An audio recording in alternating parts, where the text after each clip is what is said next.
Hello प्रिय छात्रों, आपका अपना चैनल हिंदी बाई विजाज सर में स्वागत है। प्यारे बच्चों, आज हम कक्षा 10 हिंदी काव्य खंड में संकलित शीर्षक पद के कवि सूरदास जी के जीवन के बारे में पढ़ेंगे।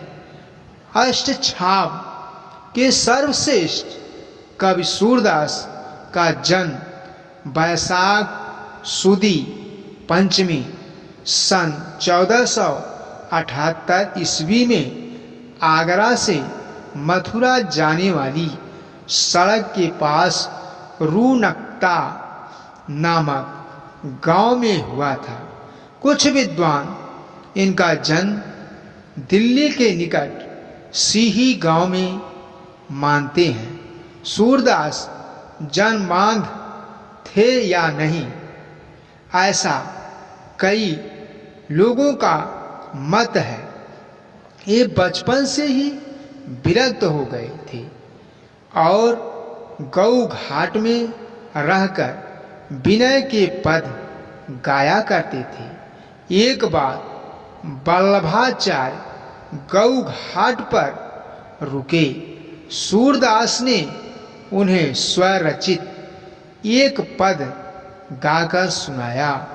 वल्लभाचार्य ने इनको कृष्ण की लीला का गान करने का सुझाव दिया।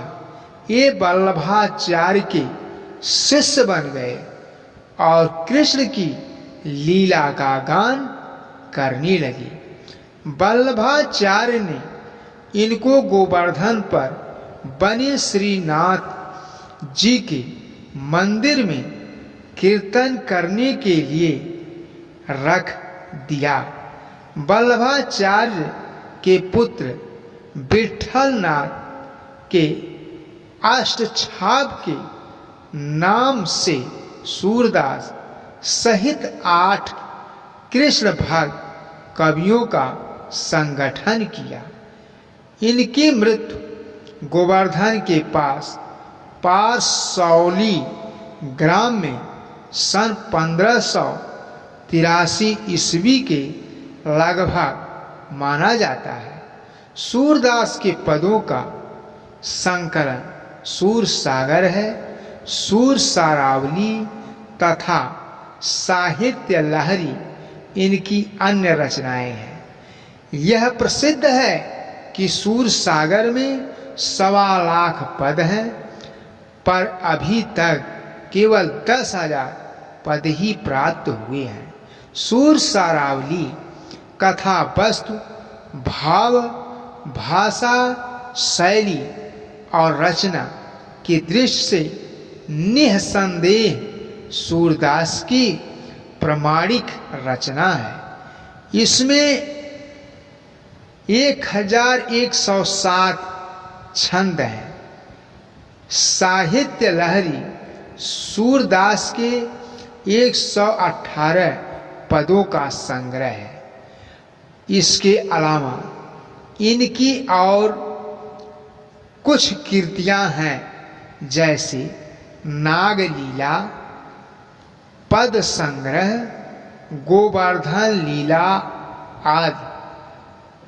सूरदास ने कृष्ण की बाल लीलाओं का बड़ा ही विशद तथा मनोहरम वर्णन किया है।